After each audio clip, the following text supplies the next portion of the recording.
देखो तो मैं अब ये कहना चाहता हूँ आज कि कोई भी बच्चा किसी गरीब घर में पैदा हुआ मान लो, तो ये उसका फॉल्ट नहीं है कि उसको कौन सा घर मिला दुनिया में जब आया।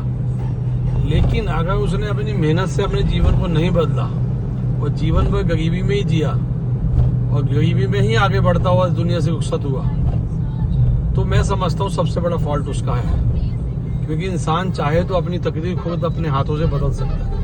वो ये नहीं कि गरीब का गरीब अगर पैदा हुआ तो गरीब का गरीब ही रहेगा। अरे क्यों नहीं, मेहनत करो, आगे बढ़ो, खूब मेहनत करो, आप आगे बढ़ जाओगे। और इसके बाद मैं एक चीज़ और कहना चाहता हूँ, उसको उसके पालन पोषण का भी उसके जीवन में बहुत असर आता है। ये बात मैं माँ बाप के लिए बोलना चाहता हूँ। जैसे कुम्हार होता है ना, कुम्हार वो पहले मिट्टी को भिगोता है, फिर उसे खूब ठोकता है, पीटता है करके, फिर उसको कुम्हार को उस चक्के पे रखता है और फिर उसके बाद उसका बर्तन बनाना चालू करता है।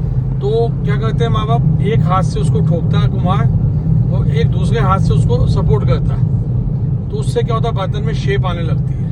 और जितना बखूबी से वो एक उसे ठोकेगा और अंदर से सपोर्ट देगा तो उस बर्तन की शेप उतनी सुंदर निकलती है। बर्तन बनने के बाद फिर क्या होता है, वो उसको भट्टी में डाल देता है ताकि वो पक सके। पकने के बाद उसकी ओरिजिनलिटी सामने आती है। इसी तरह माँ बाप को भी चाहिए कि फुल सपोर्ट, जहाँ ठोकना वहाँ ठोको भी, थोड़ा बहुत कहीं उसको टच करने लगे कि यहाँ सख्ती करनी है, वो सब बिल्कुल करनी चाहिए।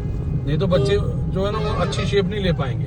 लेकिन जहाँ सपोर्ट लगानी है अंदर से बर्तन की शेप के लिए, वो भी करना पड़ेगा। तो ये माँ बाप को भी करना पड़ेगा, बच्चे को खुद को भी एफर्ट्स लगाने पड़ेंगे। तो उसके जीवन को आगे बढ़ने से कोई नहीं रोक सकता। निश्चित तौर पे आप किसी भी फैमिली में पैदा हुए हैं, लेकिन आने वाला टाइम बहुत अच्छा बीतेगा अगर आपने अपने आप को आगे बढ़ाने की सोच रखी होगा। आप आगे बढ़ के ऊंचाइयों पे अवश्य ही जाएंगे। Thank you so much.